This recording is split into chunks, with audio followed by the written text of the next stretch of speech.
জগদীন্দ্রনাথ রায়বাহাদুর ২০ October ১৮৬৮ থেকে ৫ জানুয়ারি ১৯২৬ সাল পর্যন্ত, অর্থাৎ তিনি প্রায় ৬৮ বছর যাবৎ বাংলায় নাটোরের জমিদার ছিলেন। তিনি একাধারে সংস্কৃত ও ইংরেজিতে দক্ষ ছিলেন। কবি, সঙ্গীতপ্রেমী, পত্রিকার সম্পাদক ও ক্রীড়ামোদী ছিলেন। ক্রিকেটে তার ছিল বিশেষ অবদান। তিনি পুরোপুরি দেশীয় খেলোয়াড় নিয়ে নাটোর ক্রিকেট দল গঠন করেন। নাটোরের মহারাজা গোবিন্দ্রনাথ রায় নাটোরের বড় তরফের রাজ পরিবারের উত্তরাধিকারী ছিলেন।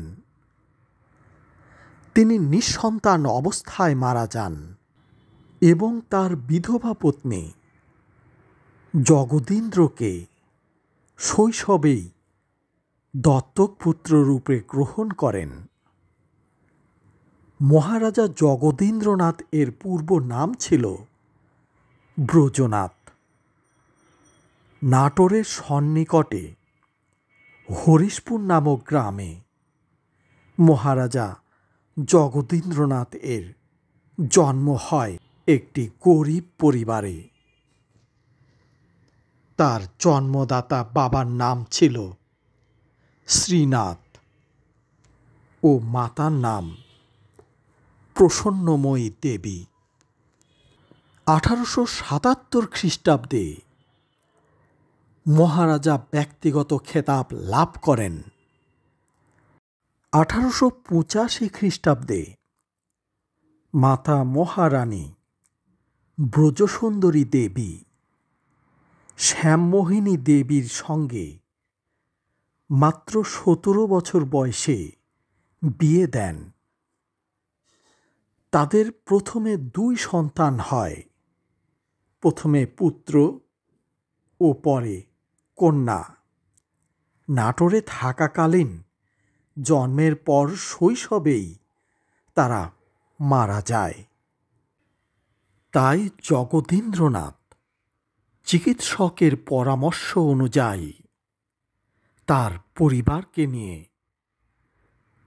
কলকাতায় এসে প্রথমে ওয়ালিং স্কোয়ারে ও পরে ল্যান্স গ্রাউন্ড রোডে, বর্তমানের শরৎ বোস রোডে বাসা ভাড়া করে থাকতে শুরু করেন।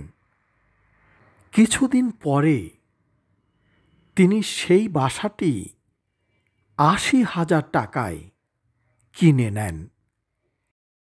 কলকাতাতেই রাজকুমারী বিভাবতী ও রাজকুমার যোগীন্দ্রের জন্ম হয়। রাজকুমার যোগীন্দ্রনাথ রায় পরবর্তীতে তার পিতার মতোই সংস্কৃতিবান ব্যক্তিত্ব ছিলেন। তিনি কলকাতা টাউন ক্লাব ও বেঙ্গল জিমখানা সহ শিল্প ও ক্রীড়াগুলির পৃষ্ঠপোষক ছিলেন। তিনি একটি মাসিক পত্রিকার আজীবন সম্পাদক ছিলেন।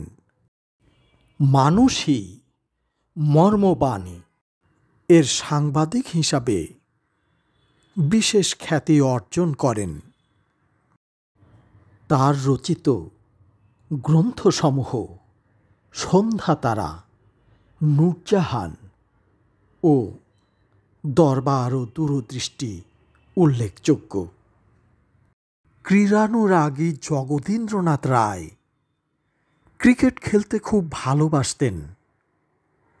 ১৮৯০ খ্রিস্টাব্দে তিনি ক্যালকাটা ক্রিকেট ক্লাব কমিটির সক্রিয় সদস্য ছিলেন। নাটোরে তিনি নিজেরই ক্রিকেট দল গঠন করেছিলেন। একজন মহান জাতীয়তাবাদী ব্যক্তিত্ব হিসাবে কেবলমাত্র ভারতীয় খেলোয়াড় নিয়ে নাটোর দল গঠন করেন। নাটোরে তিনি ক্রিকেট খেলার জন্য নাটোর স্টেডিয়ামের ব্যবস্থা ও প্রচার করেন। এমনকি কলকাতার ইডেন গার্ডেন স্টেডিয়ামকে পাল্লা দিতে কলকাতার বালিগঞ্জে ৪৫ একর জমি কিনে নাটোর গার্ডেন নামে এক স্টেডিয়াম গড়েছিলেন। সে সময় বিশিষ্ট ভারতীয় খেলোয়াড় হেমতা, Palwankar Baloo, Palwankar Shivram, Yashwant, Ganpati Palwankar, Palwankar Vithal, K Seshachari, K S Mistry, J S Warden, H L স্প্যাম্পারার, সারদা রঞ্জন এবং তার ভাইরা, মুক্তিদা রঞ্জন, কুলদা রঞ্জন, প্রমোদা রঞ্জন প্রমুখ তার ক্রিকেট দলের সাথে যুক্ত ছিলেন। সেই সময়ের আরও এক বাঙালি ক্রিকেটার মণি দাসকে মহারাজা উৎসাহিত করেন। মহারাজা একটিমাত্র চোখ দিয়ে দেখতে পেতেন, তা সত্ত্বেও তিনি নিজে ব্যাট ও ফিল্ডিংয়ে ভালো খেলতেন। জাতীয়তাবাদের কারণে তিনি শ্রীচন্দ্রের ন্যায় বাংলার তরুণ ও দরিদ্র ক্রিকেট প্রতিভার স্থান করে দিয়েছিলেন। মহারাজা জগদীন্দ্রনাথ রায় কবিগুরু রবীন্দ্রনাথ ঠাকুরের খুবই প্রিয়ভাজন ছিলেন। কবি তাকে রাজন বলে ডাকতেন। তার আমন্ত্রণেই কবি রবীন্দ্রনাথ ঠাকুর 1898 খ্রিস্টাব্দে নাটোরে আসেন। সে সময় কবিগুরু বলেছিলেন, রাজন, আপনার নাটোরে একটি পাবলিক লাইব্রেরি থাকা খুবই প্রয়োজন। তার এই অনুপ্রেরণায় মহারাজার হাত ধরে 1901 খ্রিস্টাব্দে নাটোরে গড়ে ওঠে ভিক্টোরিয়া পাবলিক লাইব্রেরি, যা আজও এদেশের প্রাচীনতম গ্রন্থাগার। মহারাজা পাঠাগার প্রতিষ্ঠার জন্য প্রাথমিকভাবে 5 শতক জমি ও বেশ কিছু মূল্যবান বই, ঘড়ি ও এককালীন বেশ কিছু অর্থ সহায়তা দিয়েছিলেন।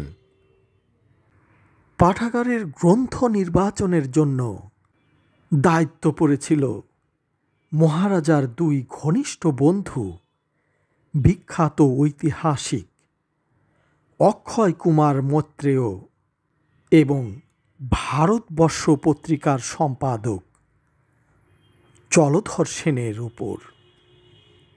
গ্রন্থাগারটি প্রথমে শহরের লালবাজারে প্রতিষ্ঠিত হলেও পরে কাফুরিয়াপট্টিতে স্থানান্তরিত হয়।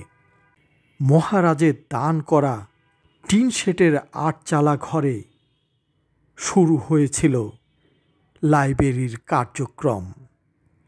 সে সময় রাজ পরিবার থেকে বেশ কিছু বই ভিক্টোরিয়া পাবলিক লাইব্রেরিতে দান করা হয়। এর মধ্যে 2টি বই এখনও আছে। 2টি বইতেই দীঘাপতিয়া রাজ লাইব্রেরি সিলমোহর অক্ষত আছে, যদিও বাকি বইগুলি সব স্বাধীনতা যুদ্ধে লুট ও আগুনে ভস্মীভূত হয়। নাটোর দলের প্রতিপক্ষ ছিল বাংলার কোচবিহারের মহারাজা স্যার নৃপেন্দ্র নারায়ণ ভূপ বাহাদুরের দল। জগদীন্দ্রনাথের মৃত্যুর পর পুত্রের অনুপ্রেরণায় ক্রিকেট দলটি 1945 খ্রিস্টাব্দ পর্যন্ত চলেছিল। মহারাজা জগদীন্দ্রনাথ রায় ধনী জমিদার হয়েও নির্ভয়ে রাজনীতিতে আত্মপ্রকাশ করে ভূমধ্যধিকারী সমাজের আদর্শ স্থানীয় হন। 1901 খ্রিস্টাব্দে কলকাতায় তিনি কংগ্রেসের অভ্যর্থনা কমিটির চেয়ারম্যান নির্বাচিত হন এবং ভারতের জাতীয় রাজনৈতিক বিষয় ও শিল্পের ওপর উল্লেখযোগ্য বক্তব্য রাখেন। 1913 সালে তিনি বঙ্গীয় আইন পরিষদের সদস্য নির্বাচিত হন। গড়ের মাঠের কাছে হাঁটতে গিয়ে 26 ডিসেম্বর 1925 খ্রিস্টাব্দে মোটরগাড়ির ধাক্কায় গুরুতর আহত হন। 10 দিন হাসপাতালে চিকিৎসাধীন থাকার পর 5 জানুয়ারি 1926 খ্রিস্টাব্দে তিনি ইহলোক ত্যাগ করেন। 1916 খ্রিস্টাব্দে সন্ধ্যাতারা কাব্যগ্রন্থ প্রকাশিত হয়। এ কাব্যগ্রন্থের একটি কবিতা শেষ মিনতি। এই যদি হয় বিচার তোমার, তাই হবে গো তাই হবে, নখের মাথা ক্ষয় করে আর গুনব না সে দিন কবে। রইল পায়ে এই মিনতি, ও গো আমার চরম গতি, পাই যেন গো শেষের দেখা, শেষ বিদায়ের দিন যবে। এই যদি হয় বিচার তোমার, তাই হবে গো তাই হবে। তার নামে একটি স্কুল আছে যা তিনি প্রতিষ্ঠা করেছিলেন। স্কুলের নাম নাটোর মহারাজা জগদীন্দ্রনাথ উচ্চ বিদ্যালয়। তিনি একটি গ্রন্থাগার প্রতিষ্ঠা করেছিলেন, তার নাম ভিক্টোরিয়া পাবলিক লাইব্রেরি।